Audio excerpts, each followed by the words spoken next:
What's up? Welcome back to Nostalgia. Dave here with another pod. What's going on in pop culture right now? Mega pod this week. A ton of big stuff to get to. On the music front, Jungkook's debut album, Golden, the last BTS member to release a solo album. A lot to get into with that one. Kevin Abstract's fourth solo album, Blanket, as well. On the TV front, Gen V Season 1 on Amazon Prime, The Boys spin-off series. On the movie front, a bunch of heavy hitters here. Got Nyad, the biopic film starring Annette Bening on Netflix. The Holdovers from Alexander Payne, definitely a Best Picture contender. And also Priscilla, the Priscilla Presley biopic film, drama film, starring Kaylee Spaney and Jacob Elordi from Sofia Coppola. And 2024 Grammy nomination predictions, because the Grammy nominations are coming out soon. A lot to handle. So let's get into it. Make sure you see the links below, linktree.com/nostalgiapod, youtube.com/nostalgiapod. Get the pod any way you can. Throw me 5 stars on Spotify if you can. Leave a comment. Let me know how you're feeling. And let's get into it. What's up? Welcome back to Nostalgia. Dave here with a review of Gen V Season 1 on Amazon Prime Video. The Boys spin-off series concluded its first season. And I have to say, I was quite satisfied with Gen V. I was pretty optimistic going in. Just thought the concept of a Vought superhero school set in the Boys universe made perfect sense as a spin-off. And more than anything else, the world of the Boys, as it's been realized by Amazon, is a really fun place to be with. Of course, it's a series that's dark and graphic and crass and very violent, of course, but also has I think poignant, if obvious, if overt, social commentary, political satire. It's definitely one of the more intriguing superhero things we have right now in the world of never-ending superhero content, right? And I think my only beef with Gen V through its first season, and it has been renewed for season 2, not too big of a surprise, but pretty cool that we know that now we'll have the Boys back for season 4 next year and Gen V back for season 2 in 2025. Really happy to keep the ball rolling here. It's a good time. My only real beef with Gen V season 1 is we kind of very quickly moved beyond the central concept and conceit of Gen V. We don't, I thought there was just a lot of meat on the bone for superheroes at college, and we kind of quickly leave all that behind as there's a lot of plot movement with season 1, and unsurprisingly, Vought is up to no good, and Godolphin University, God U, where the Gen V students are attending, our central setting for the series. Unsurprisingly, there's bad things going on there, and our lead protagonists quickly get involved with that and uncovering things. And things really come to a head, and basically the status quo is completely flipped by the end of season 1, and we know that season 2 will be starting in a very different place. Not that that's unexpected per se, I just wish it took us a little longer to get there personally, because I just think there was a lot of fun potential for more stuff. The hijinks of college kids fucking and killing each other and binge drinking and all of that stuff. It's very slight on this series, and I just would have liked to see more of that. I just think that's very entertaining stuff, and in the world of the Boys, it would have been right at home. Alas, we didn't really get that, and that's kind of my one big note here. But ultimately, I think you have a really compelling cast of characters. Jazz Sinclair as Marie really carries it. Of course, she's, I think, really made an impression as a character in the Boys' world now. Marie notably taking a blast to the face, to the chest, straight up from Homelander in the finale, and living to tell the tale as we see at the very end. No small feat. Also, just her ability to basically bloodbend, very intriguing visual for the series, and just, I think, compelling powers. This Gen V presented thought concept of, I think, self-harm at times and dealing with grief. I don't know if it totally handled that all that well, but nonetheless, I think the Marie character was definitely a success. And then the other characters, in support, I think the best character of the bunch has to be Emma, played by Lizzie Broadway.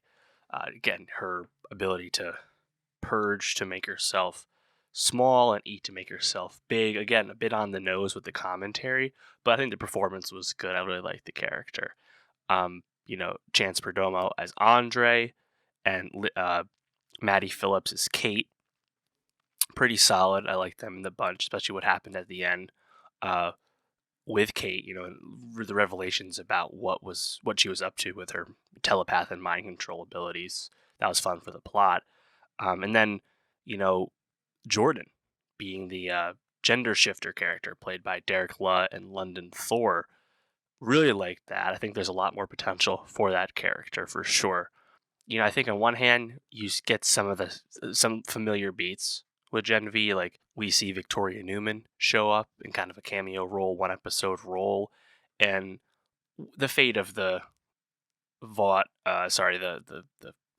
God You Doctor when he's alone in a parking garage with Victoria Newman, the secret soup, who we already know has powers. You kind of saw that one coming, right? That wasn't anything new.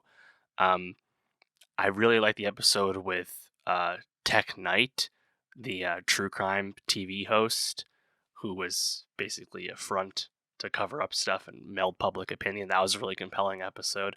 Of course, at the end with the finale, Homelander cameo and then a Butcher cameo post credits. Really effective, especially because that's where you get the status quo flip. Godyu's basically done after this massacre, and Homelander has blamed our lead protagonists who were on the right side of things, really keeping the continuing feeling of how we were with The Boys season 3, right, where Homelander is basically dictating public opinion, and then and the political satire of it all. We know who Homelander represents. We know what his media network represents, etc. That's all pretty exciting because the series feels so integrated with The Boys. But again, I wish we could have spent more time getting to this point. The stuff with the woods, as kind of the central conflict, I thought it was interesting. I guess once we got there, my only note was Golden Boy's brother Sam. Not the most fun presence to be with, and obviously the flip at the end where he becomes an antagonist. I don't know, I wasn't the biggest fan of spending so much time with him, but he was kind of our connection to the plot movement with Gen V. It's fine. I like Patrick Schwarzenegger as Golden Boy, in the scenes we do have with him. Obviously, he does not long for the show. And yeah, ultimately, it's just fun to be with the Gen V world, and I'm very excited to see The Boys Season 4. I'll be curious what connection to Gen V we get in The Boys Season 4. I suspect we'll see something, but probably won't be too heavy of an involvement. But to have more characters we've come to know and get invested in this world, very fun. It's basically just an expansion of the ensemble, and I'm sure we're going to lose some of these characters along the way. That much is pretty obvious. But yeah, shout out Gen V. Successful first season. Happy it's continuing. But let me know, how'd you feel about Gen V Season 1? Did you get hung up on the rapid plot movement and leaving behind the central concept the way I did? Did you not mind it? And for more TV reviews, subscribe, and I'll see you next time. What's up? Welcome back to Nostalgia. Dave here with a review of Nyad, the new sports biographical drama film about Diana Nyad, the long-distance swimmer, out now on Netflix, starring Annette Bening as Diana Nyad and Jodie Foster as her friend and coach, Bonnie Stoll. This film is directed by Elizabeth Chai Vasarhelyi and Jimmy Chin, who both were the co-directors famously of Free Solo, the documentary, but this is the two of them together on a feature. And yeah, this film premiered back at Telluride earlier this year and is out now on Netflix after a small token theatrical release per Netflix standards. And yeah, I thought this was solid film, compulsively watchable, familiar beats, doesn't really rise above the kind of formula, but the subject matter, the story is entertaining, is compelling.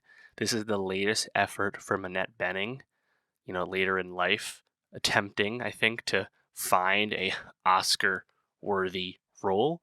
look and just kind of think back on her, last handful of movies, right? 20th Century Women, Film Stars Don't Die at Liverpool, The Report, Naiad. She keeps going for awardsy fair.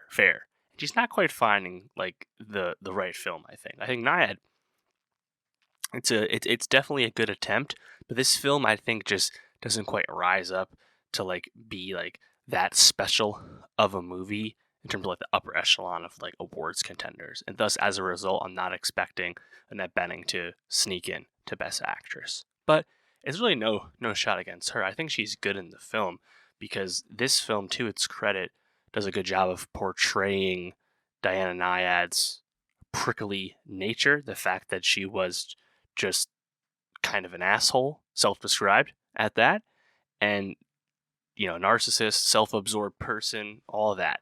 The movie is about that, so you have to kind of let your hair down, I think, to act as a character like that to someone who's unlikable.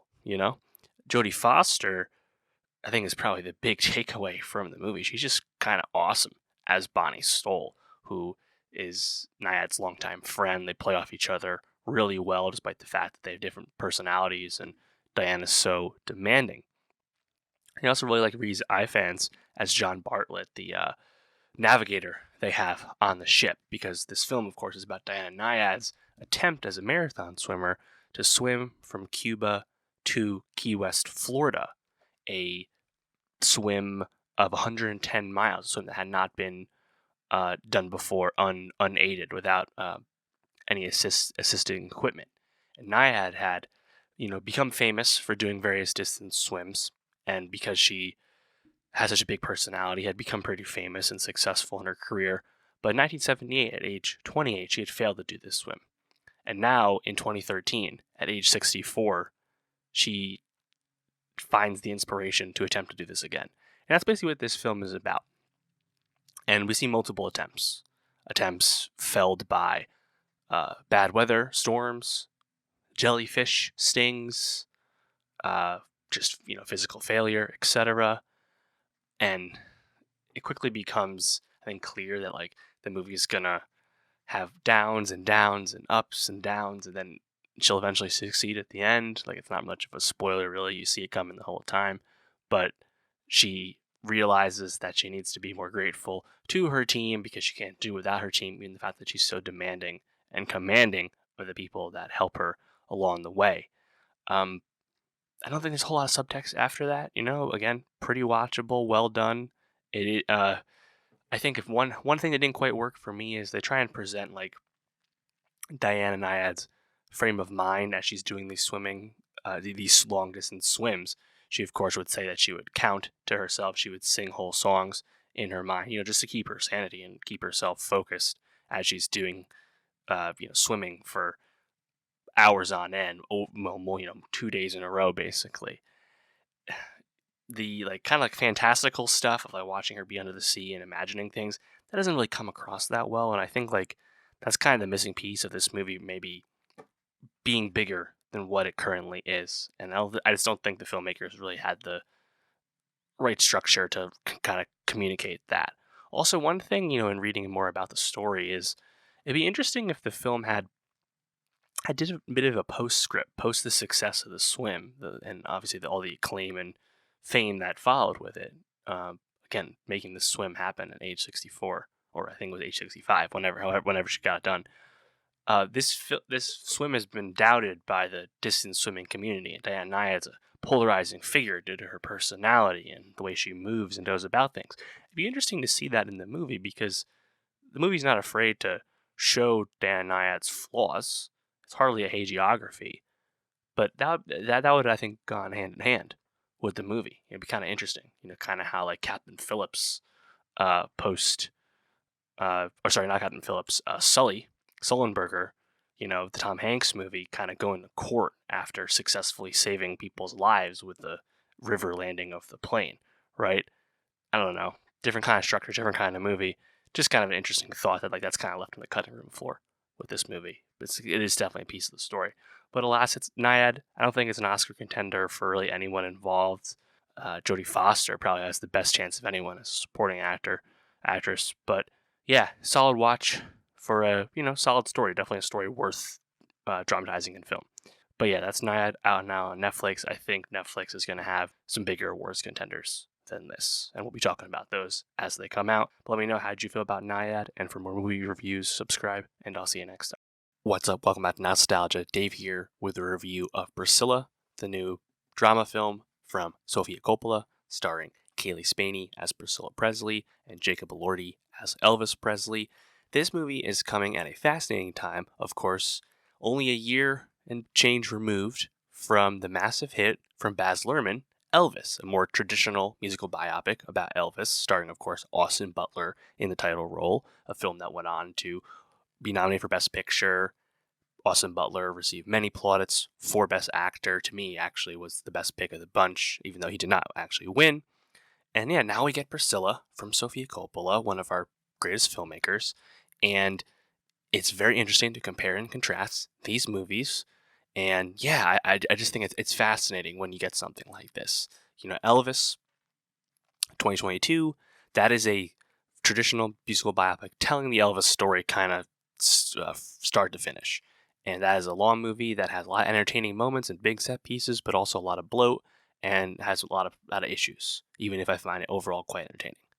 And Priscilla, as the name might suggest, is not the Elvis story. This is the story of Priscilla Presley's relationship with Elvis, how that began, how that went, how that ended. Of course, a very famous story, just like the Elvis story itself. Priscilla Presley herself, very small part of the Elvis biopic from last year.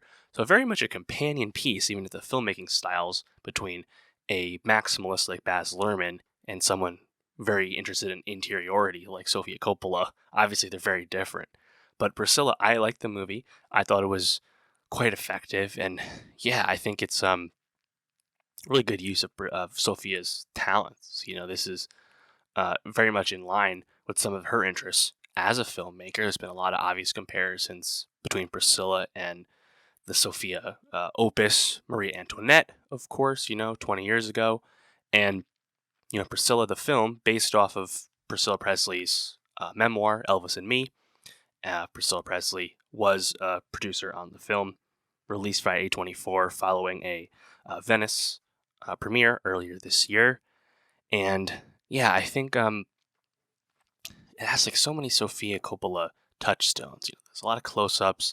Spent a lot of time indoors with this. I think it's really effective for the story. But what's I think most important with a movie like this, which is much more about the indoor and the private lives between these two characters, whereas the Elvis movie was kind of the opposite.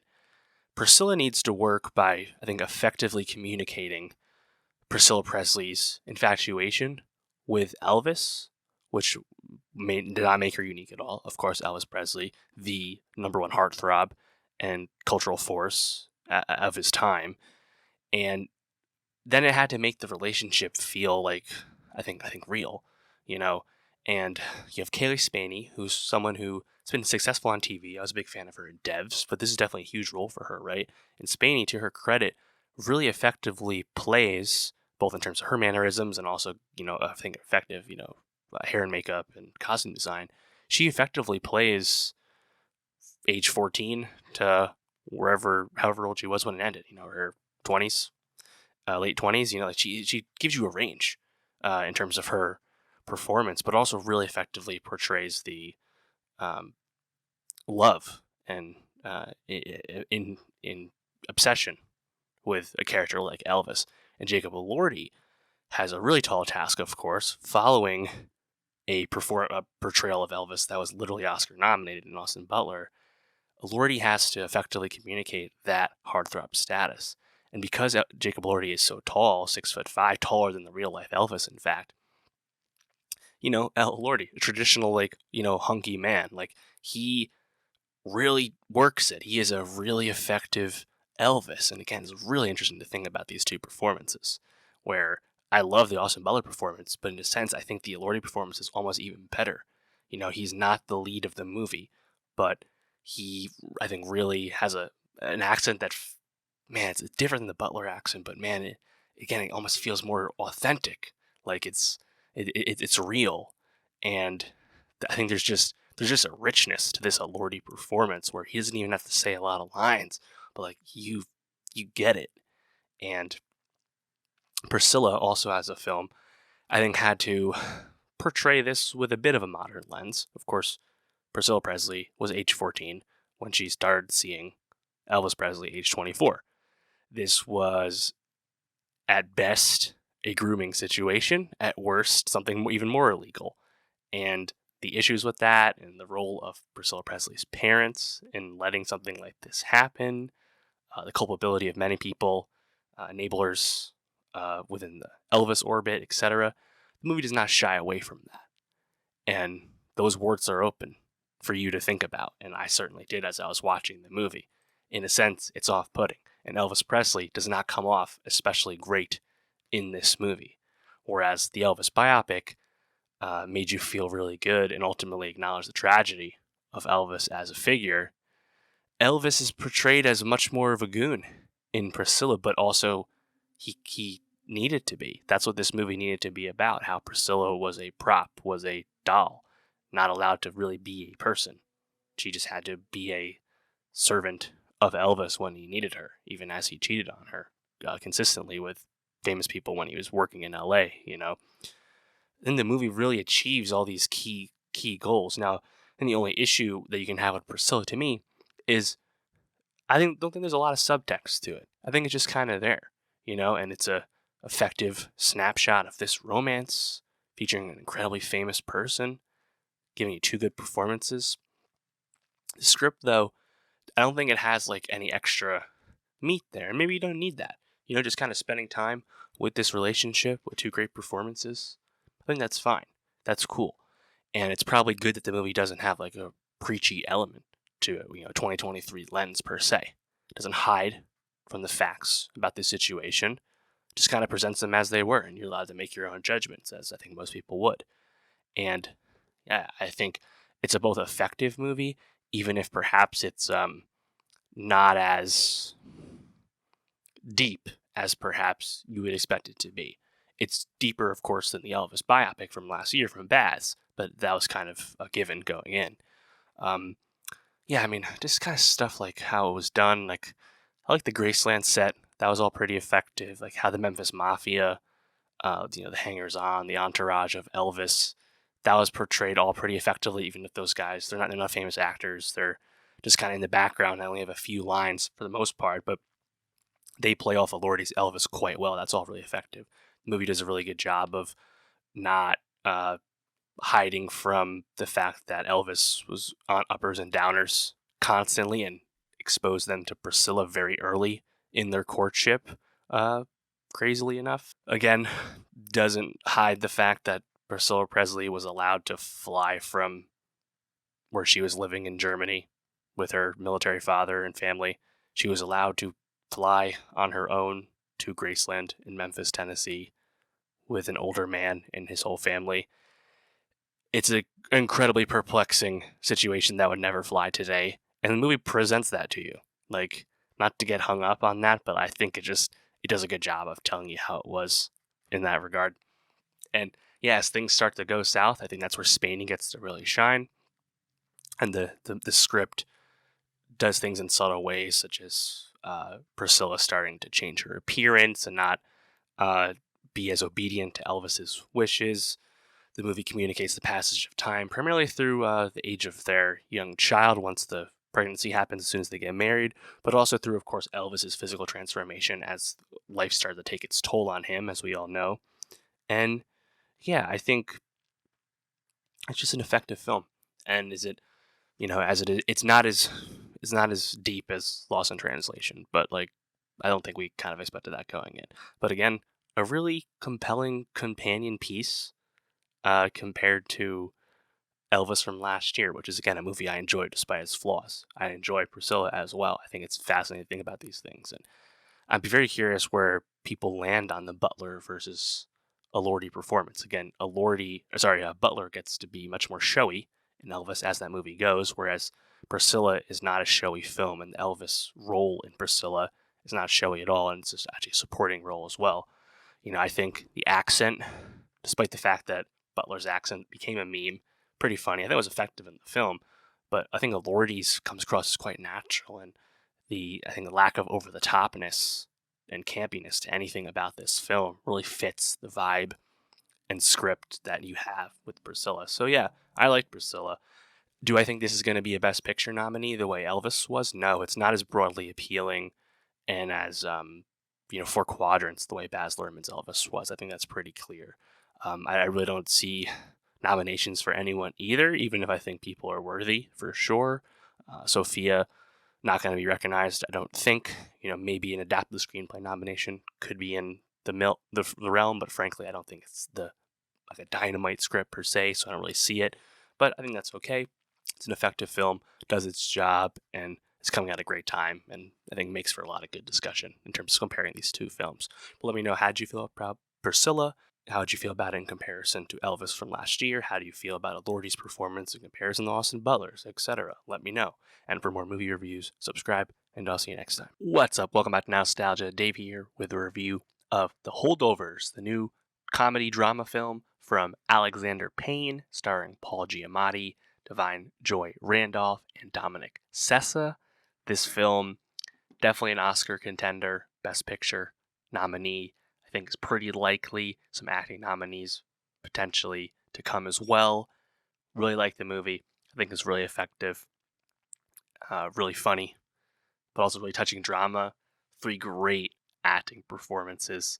Yeah, a lot to get into with this. Comeback for Alexander Payne. His last film, Downsizing, back in 2017. It's been a minute. And Downsizing also certainly a polarizing film, kind of stopping the momentum he had as a pretty consistent, Oscar darling. Downsizing, that's a movie that definitely liked the beginning of it. Didn't really like the end per se.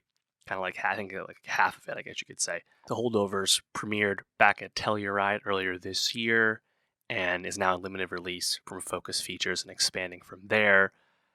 Actually, though, it sold at Toronto last year without playing for $30 million, the high mark in the history of the Toronto International Film Festival, sold to Focus.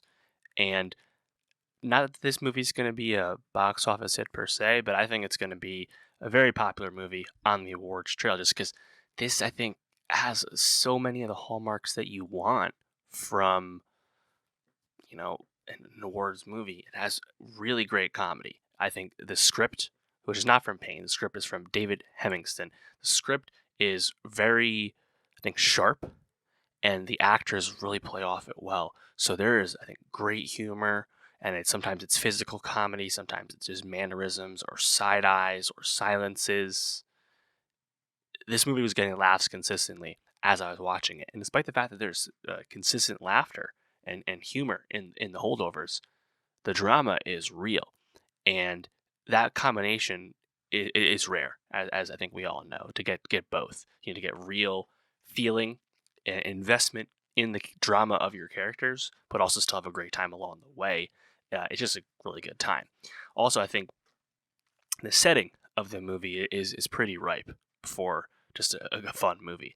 It's set in 1970 at a fictional New England all-boys boarding school called Barton, and Paul Giamatti is playing Paul Hunnam. He is a professor, very curmudgeon-y, particular, kind of doesn't read the room and is very stuck in his ways kind of professor. And Giamatti just eats this role up, really imbuing himself in it, and I think he's really great. Divine Joy Randolph plays Mary Lamb, and Mary is a cafeteria worker, the manager of the kitchen at Barton. But she is not just that. She also had a son who previously attended Barton, and her son has recently passed away in the Vietnam War, and she is a mother in mourning. And then our last, core character here is Angus Tully, played by Dominic Sessa in his first feature film role. And Angus was expecting over Christmas break to go to St. Kitts with his mom and stepfather, but he surprisingly last minute gets left behind at school, can't come home, and thus he is one of the holdovers. There's, I believe, 5 boys who are stuck at Barton for the holidays, and Giamatti's character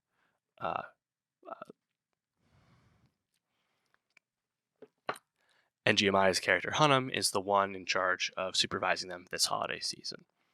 And great premise, and really smartly as well, because obviously being at a boarding school in the 70s is ripe for tons of stuff. And you would have thought that this movie could have, I think, just solely been like these kids stuck over Christmas break with this teacher they all loathe. This teacher who's so hard on them, who takes pleasure in failing his students when they don't meet expectations, having the kids fight back against him at this, austere boarding school. That would have been a great movie as well. That's not what this movie is, because at the end of Act 1, of course, spoilers for the holdovers, at the end of Act 1, all the other boys get whisked away by one of the boys' fathers via helicopter. They get to go and spend time with the other guy's family, and thus don't have to hold over. So thus Angus is the only kid left.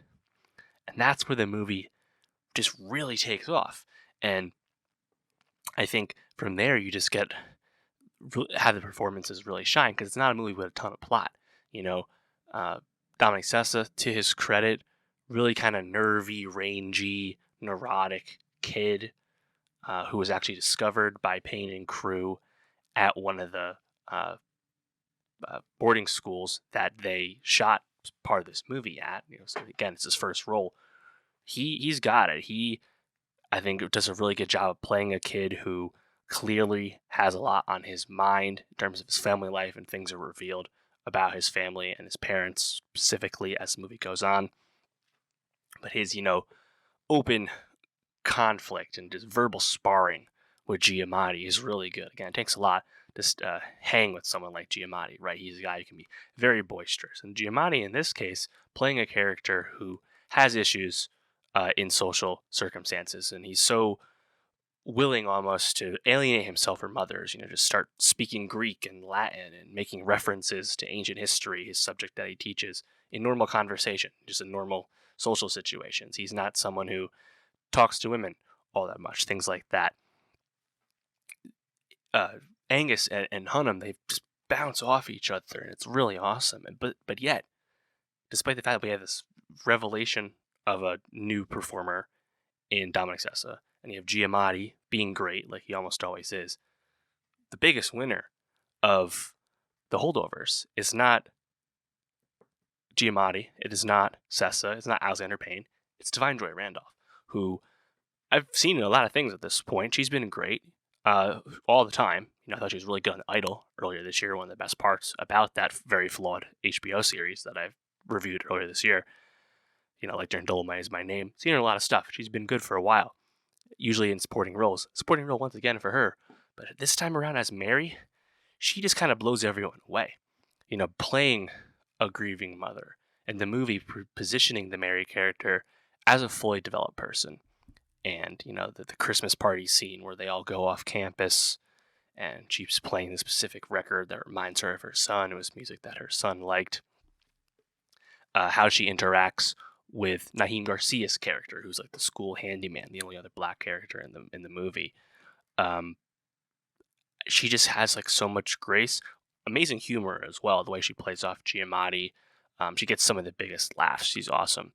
But I just really liked the Mary character, like very sad, as a straight up grieving person, kind of using alcohol to dull the pain type of thing, keeping to herself for the most part. And as we start to peel the onion on all three of these characters, you really realize that Randolph as Mary is really kind of rising to the top out of all of it. And as you're thinking about the movie, and thinking about like Barton, right? It's this New England boarding school with all these white kids and occasionally an Asian kid, occasionally a black kid, but it's primarily just a bunch of rich white kids, senators' sons and people with money, right? And yet, the movie, I think, very smartly, abjectly, it doesn't focus on this, explains how things are in terms of class, right? Mary's son wasn't going to college post Barton. So he did not get a deferment. Thus, he got sent off to Vietnam and he died. The poor kids, they're the cannon fodder. The rich kids, they get to go to college. It's stark, but really hits you, and the fact that the school community, at least, our core characters here, are embracing Mary, but the obvious kind of inequality to what it was like in the 1970s when young boys were being drafted and sent off to Vietnam. Even though it's not a movie about Vietnam, I think the way it handles all that is pretty impressive. I think the movie gets really awesome when our three characters take a trip to Boston. It's really cool. Obviously, I live in Boston. It's really cool to see sites I recognize in Boston. I've always enjoyed seeing that. The movie was shot all throughout New England, and I think the Boston stuff's really fun. Stuff at the bar before that's really fun. The house party they go to. A lot of really nice scenes. And then, again, you just kind of learn more about the characters, and the relationship goes from animosity to kind of almost kindred spirits, kind of accepting each other for who they are and seeing a bit of themselves in the other person in terms of how they handle their pain and what they're going through. I just think there's a lot of depth to the movie.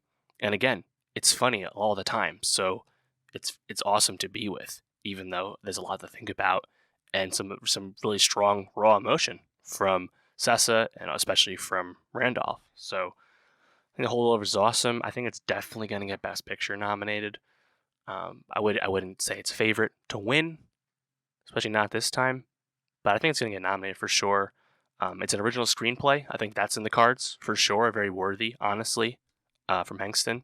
It's an awesome script, and yeah, I'd definitely be rooting for the movie to do well. I hope people do see it as the movie expands, but it's pretty great movie. Really good time, and yeah, shout out to Holdovers. Awesome comeback for Alexander Payne. Not that there's any worry about Alexander Payne following a polarizing film. People have polarizing films in their career. It's no problem. But what a comeback. This is a movie year with tons of big directors, right? We assume Best Picture is going to be dominated by big directors such as Martin Scorsese and Christopher Nolan. But Alexander Payne, he's in the mix too. Good for him. And I think Paul Giamatti, who has been Oscar nominated once but never won, wouldn't be shocked to see him get nominated. I think Divine Joy Randolph, though, is probably the number one pick out of all of this and probably the closest to a win for an acting nomination. And Sessa probably deserves a breakthrough award nomination from some of the other awards bodies because it's definitely a revelation type debut performance. So yeah, shout out to Holdovers. Let me know how you feel about the Holdovers. Are you as happy with it as I am? And for more movie reviews and Oscar talk when the time comes, subscribe, and I'll see you next time. What's up? Welcome back to Nostalgia. Dave here with a review of Kevin Abstract's fourth solo album, Blanket.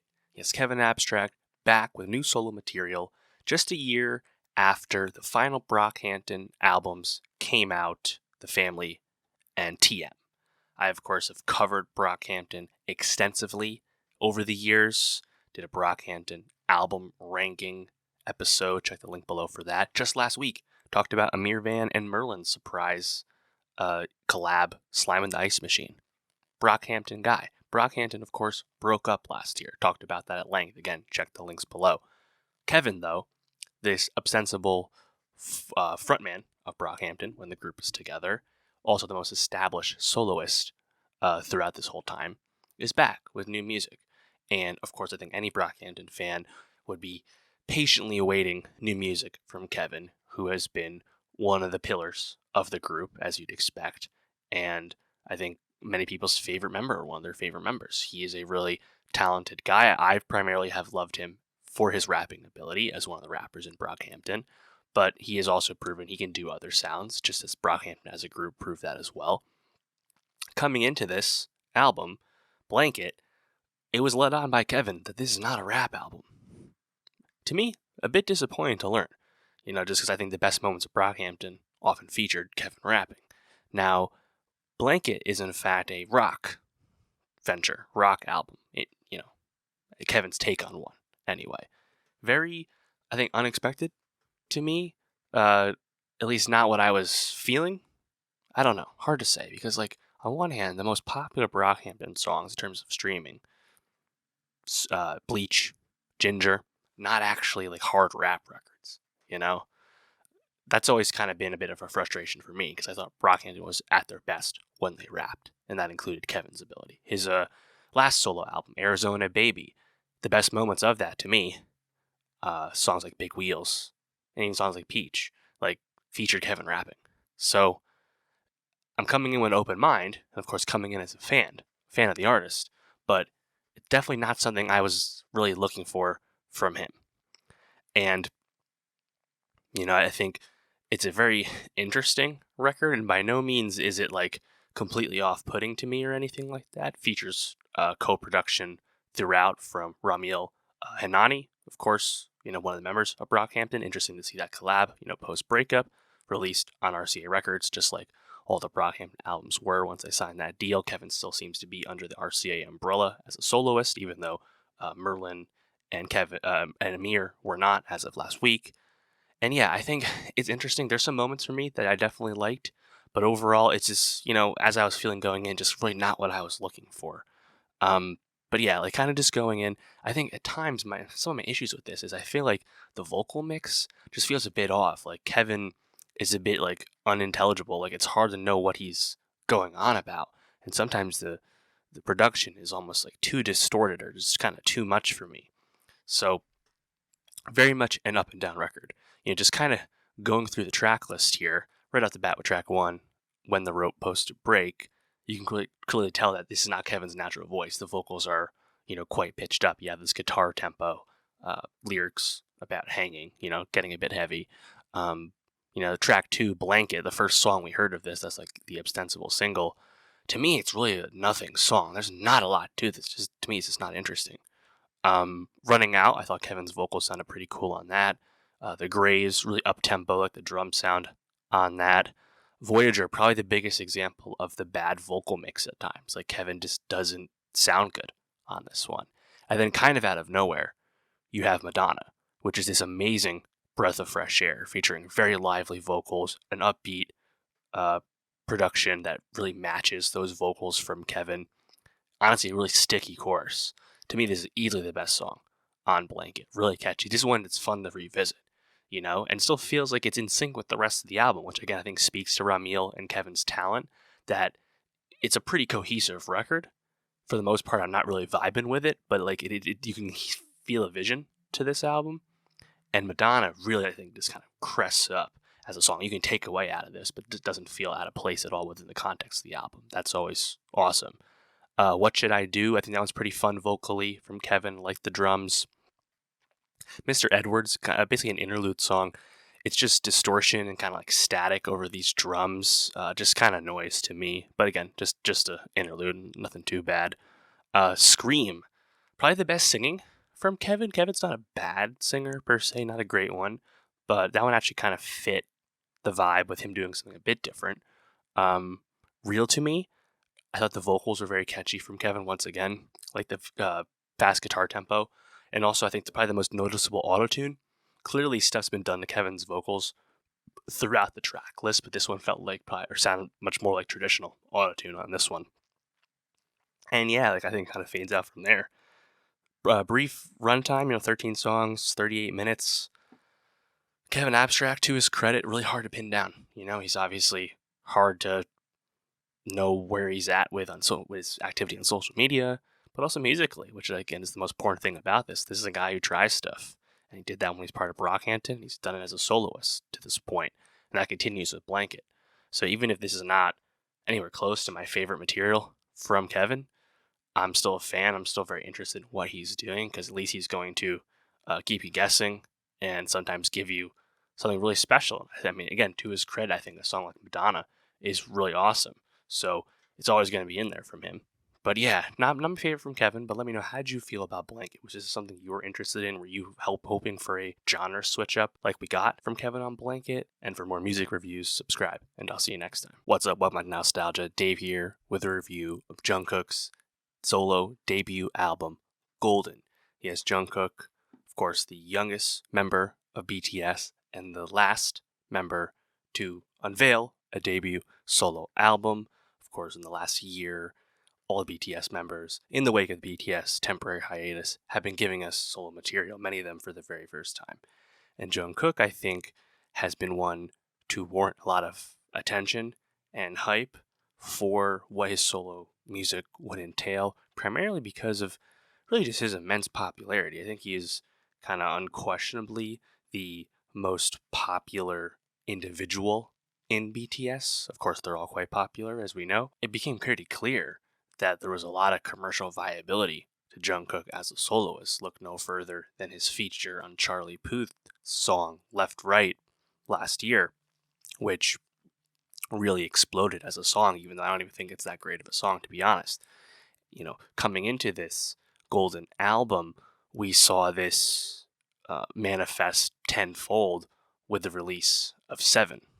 The song Seven, featuring Lotto, famously sampling Saturday Love by Alexander O'Neal and Sherelle, a really cool sample, and also, I think, helping shine light on a really cool song as well that's by no means mainstream. But Seven, which has both incredibly catchy hooks and lyrics in general, and also very lust-filled, explicit lyrics, not something we're used to from the BTS songs normally. Seven has gone on to become the fastest song to reach 1 billion streams on Spotify. Speaking once again to Jungkook's commercial viability and immense popularity, that record was only just reset earlier this year by Miley Cyrus's massive hit Flowers. But doubt the BTS army at your own peril, Jungkook has reset the mark. So coming in with all this anticipation and clearly a proof of concept that this guy is a hit maker, I think a lot of expectations were laid on Golden. And I have to say, there's things to like about this, but I think Jungkook doesn't really have much of a musical identity established yet. Notably, he didn't do any co-writing or co-producing on this record. There's a lot of writers here, a lot of big-name writers here. I think for me, the biggest takeaway with Golden and Jungkook as a soloist thus far is that he is, I think, without a doubt, the most integrated K-pop star into just the Western music industry from a mainstream sense. Like, Jungkook was featured on the Kid Laroi comeback single that just came out. Jungkook has an album, with co-writes from Ed Sheeran and Shawn Mendes, and co-producing from people like Blood Pop and John Bellion. We're talking A-list songwriters, A-list stars, A-list producers. And Jungkook, and making music almost exclusively in English as well. So we just haven't really seen this before. And of course, you're seeing this success again with Seven becoming such a massive hit this year, one of the biggest hits of 2023, to be honest. To me, that's the takeaway with Golden, is that Jungkook is just part of the game now. And, he's the youngest member of BTS, only 26. In theory, he has more time before he would be required to do the military service with South Korea. But it sounds like he's going to do it soon at the end of the year, just so that all the BTS boys can have that in the past, at the same time. But man, it feels like the momentum for the guy is really quick as a soloist, and maybe when the group reunites, his real inroads that he has made as an artist will somehow propel BTS even further, which seems like a crazy thing to say, because how could BTS get any bigger? But yeah, something to think about. And yeah, so in terms of the music, just kind of getting into it here. It's a short record, really 10 songs, 30 minutes. You have this clean version of Seven once again. And again, like, just to reiterate, if you haven't heard Seven for some reason, he's literally talking about fucking you 7 days a week and like saying as such. Like, it's really funny to hear like the youngest guy in the boy band be the one to give you the most explicit lyrics once he bursts out of his shell and does some solo work. Pretty funny. But yeah, going into it, the second single, 3D, featuring Jack Harlow, kind of funny, kind of funny lyrically, really reminiscent of, I guess, like, Timbaland, Justin Timberlake, like 2000s era pop, I suppose. Again, just kind of reiterating that Jungkook is a horny motherfucker, like it's all sex fueled again. Some of my least favorite songs in this, though, are the electronic collaborations. You have Closer to You featuring Major Lazer, and Please Don't Change featuring DJ Snake. I think both the production for Major Lazer and DJ Snake just really dull, really boring. And Jungkook, like, he is a nice vocalist. He can fit on kind of anything. He can fit on those songs, but I just think those beats in particular are just quite boring and dull, to be honest. But kind of going through it some more. Standing Next to You, kind of funky. I like the horns on that. The bass sounds pretty cool. That one's not bad. Yes or No, I think this would be my favorite song on Golden after Seven, or apart from Seven. Love Jungkook's vocal performance on this, almost a bit of a hip-hop flow. And this is the song featuring the Ed Sheeran co-write. I think that one stands out. Just probably just more memorable than some of these other songs. Hate You. This is the one co-written by Shawn Mendes. I'm curious if that was maybe like a Shawn Mendes leftover that Jungkook was given. Again, he didn't write anything, so like these are all songs that came to him.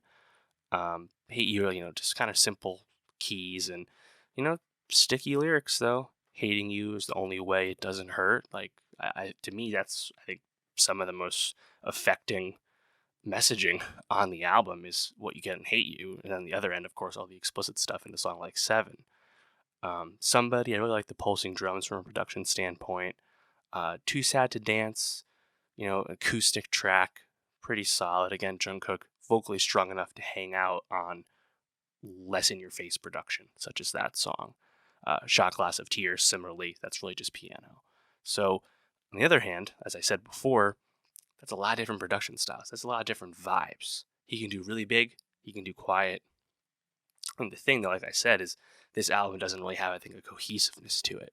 And Jungkook, because he's not someone who is deeply involved in the creation of his music, even if he, says he curated this album and approved everything with it, it just doesn't feel like that piece is there. But that, again, like the hit making ability is there. There's stickiness to it. So, and there's nothing wrong with having people help you make music, of course. That's how it goes. So, I'd be curious if anything pops out of this as a big hit. Again, Seven, already a monster hit. I mean, if he doesn't have another hit off the album, it's quite all right. I'm curious if yes or no could be that song. To me, that's the one with the most potential. But yeah, Jungkook, Golden, I think not as eye-opening as V's Layover, V becoming a jazz singer with a smoky voice. That was something new and cool. I think Jungkook, he's more in line with expectations on this album, and that's okay too. But let me know, how'd you feel about Jungkook's Golden? And now that we've got all the solo debuts from the BTS boys, what was your favorite? I think to me, my overall favorite's probably RM, hit with Lonely, which is about a year old now. But I didn't dislike any of them, which is pretty cool. I think we know, though, that BTS, a group better together than they are apart, so we'll be looking forward to that reunion hopefully sometime at the end of 2025, early 2026 by the timing of it. But yeah, let me know, what was your favorite BTS solo album? How'd you feel about Jungkook's Golden? And for more music reviews, subscribe, and I'll see you next time. What's up? Welcome back to Nostalgia. Dave here with my 2024 Grammy nominations predictions. The Grammy nominations are coming out on November 10th, so I got to talk about what I think will get nominated before the 2024 Grammys, of course, do occur on February 4th next year. I'll be doing my full Grammy predictions late January in the lead up to the Grammys, of course. But yeah, this is the Grammys. They're back once again. And this time around, we're talking about the music release from October 1st last year to September 15th this year. Thus, there's always a few big albums or awardsy albums that aren't on this Grammy cutoff. So for the next Grammy years, thus they aren't eligible right now, would be the new Bad Bunny album, Nade Sabe, the new Troye Sivan album, Drake's For All the Dogs, Doja Cat's Scarlet, Sampha's Lahai. Probably the biggest albums that are not eligible this time around. But thus, as a result, we have Taylor Swift's Midnights from last year, SZA's SOS, Olivia Rodrigo's Guts. To me, those are the three big artists, the three big contenders. And we'll just kind of jump right in to Album of the Year. See the time codes below for some other categories we'll be getting to. Yeah, I think Album of the Year, it's Taylor, it's SZA, it's Olivia. Those three are all locks. And again, I'll be doing my predictions later, but those three are all locks to get nominated. After that, I think it's kind of interesting where there's not a lot of they'll definitely get in there picks per se. And I don't feel like I felt this way in a few years, but trying to fill out the rest of the field here, even though I don't think anyone else has a chance to win. I think Boy Genius with The Record, I think they'll get in there. I think Lana Del Rey's in the mix. I think Foo Fighters liked album, Grammy Love, they're probably in the mix, although Bruce Springsteen from last year could be in the mix instead of them. John Baptiste, World Music Radio. John Baptiste, Grammy Love in the past. Not that anyone's a big John Baptiste fan as far as I'm concerned, but probably in there. I'll be curious if Ed Sheeran gets in there. Less popular album this time around than last time. We'll see. And I think the big ones from there would have to be Countryside, Zach Bryan's self-titled album. Zach Bryan really blowing up this year after really rapid rise. Be curious if that one breaks through. And also, an even bigger record than that, Morgan Wallen's One Thing at a Time. I'll be curious if Wallen breaks through into the really big categories, given his previous controversies and also the fact that he's a country artist. We'll see. But to me, that's kind of the mix. Like, Miley Cyrus, I suppose, could be in here. I don't think Post Malone is going to be in here, even though he's been nominated for Album of the Year in the past. Just that album really came and went. Noah Kahan, I suppose. That would be kind of unexpected for him to break through all the way to the top. But we'll see. For Record of the Year and Song of the Year, which I'll just kind of talk about together because there's always so much overlap between the two. Similar cast of characters, Miley Cyrus for Flowers. And we kind of all know like what main song they're riding behind. Miley for Flowers, Olivia for Vampire, Taylor Swift for Antihero, SZA for Kill Bill. I think they're all in the mix. Those are pretty obvious. Don't have a good handle on who would win. I think Flowers and Antihero are probably the ones that'll split those two wins. That's how I would think it would go. We'll see. I think Doja Cat's Paint the Town Red could be in the mix here, given Doja's past Grammy attention. Then from there, I think we're kind of guessing again. I don't really have a good feel. I think Zach Bryan and Casey Musgraves, maybe their duet, I Remember Everything, could be here. We'll see. Maybe it depends how big a night Zach Bryan has with nominations. We'll see. Last Night for Wallen, again, we'll see what happens with him. Luke Combs' cover of Fast Car, that can only be nominated in Record of the Year because it's a remake, of course. Wouldn't be surprised to see that, but that's now 3 country artists I've mentioned. I don't think they're all going to get in there at the top here. Be remiss not to acknowledge Billie Eilish for her Barbie soundtrack song, What Was I Made For? She's a 2-time winner in these categories, so you can't write her off, even if we're in an in-between year for Billie. Lift Me Up for Rihanna off the Black Panther 2 soundtrack from last year. Maybe could be a sneaky nominee in one of these. We'll see.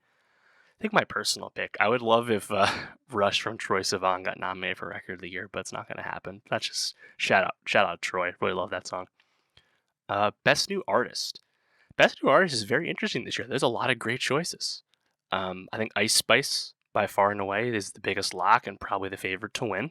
That's kind of obvious. But then from there, Peso Pluma, putting Corridos Tumbados on the international map out of Mexico. He's had a huge year. And, I think it'd be really smart to continue to acknowledge Latin music that's not made by the very famous artists yet. Peso Pluma, rapidly rising. He should be here. On the country side, talked about country a lot already. How about Bailey Zimmerman, who is rapidly rising and is going to be a huge star? It'd be stupid not to pick him, in my opinion.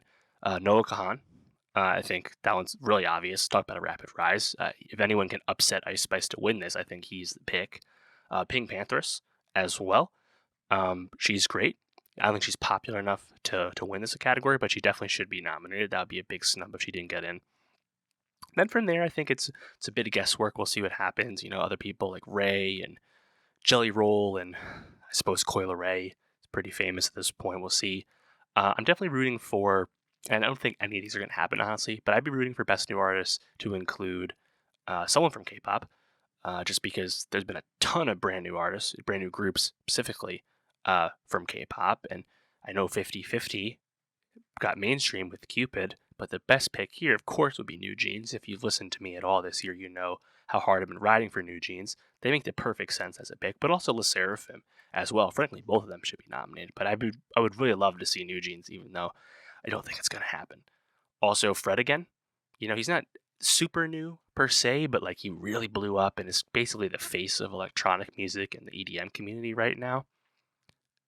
Be a really smart nomination and thought by the Recording Academy, but again, we're not going to hold our breath. And also, I think on the pop side, the alt-pop side of things, Holly Humberstone, who recently released her debut album, which is not eligible to be nominated for this Grammys, but she's existed to this point. She would be a pretty solid pick, I think. Maybe she'll get nominated for this next year once the album is in the Grammy cycle. We'll see. But shout out Holly Humberstone. So yeah, Best New Artist, I'm thinking Ice Spice, Peso Pluma, Noah Kahan, probably Pink Panthers. Those are your top 4, and then Bailey Zimmerman should get in there as well. The rest, I think it's a guess. We'll see.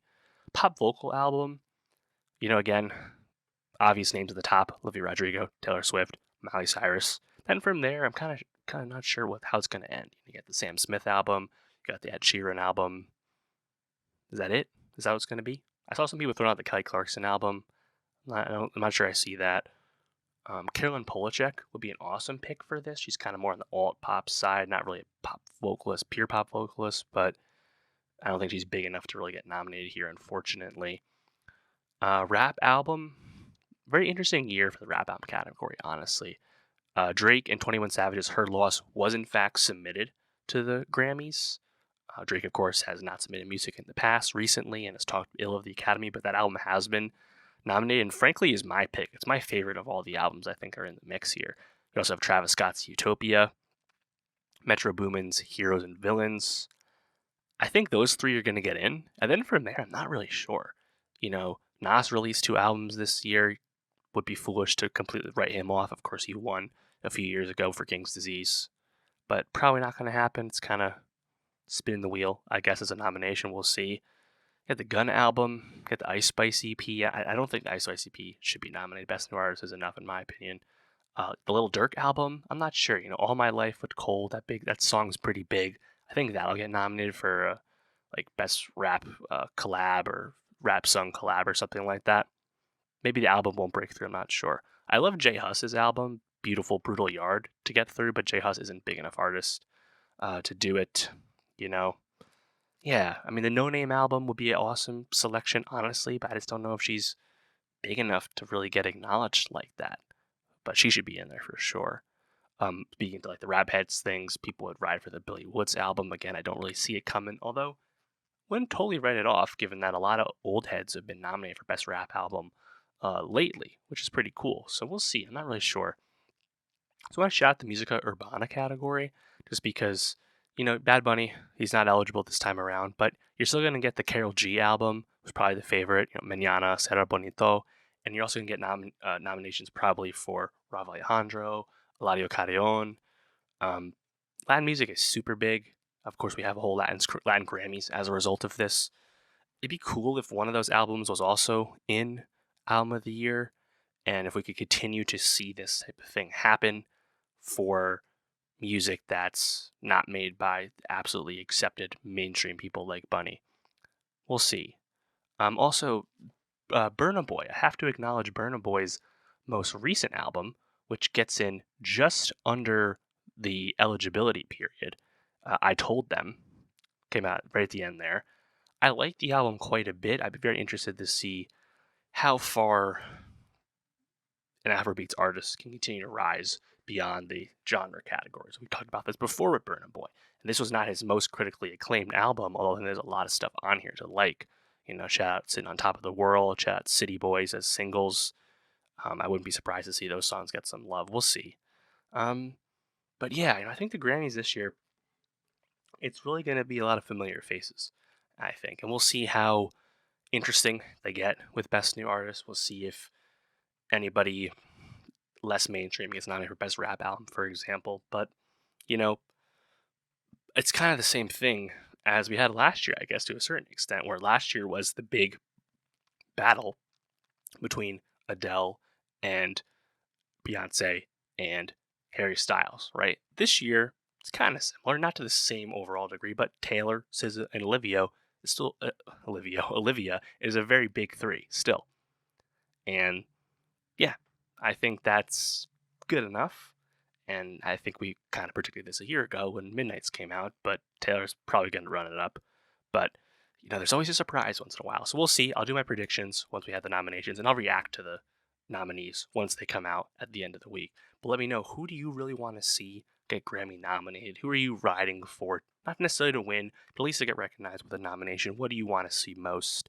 And for more Grammy talk, more awards predictions, Grammys, Emmys, Oscars, subscribe, and I'll see you next time.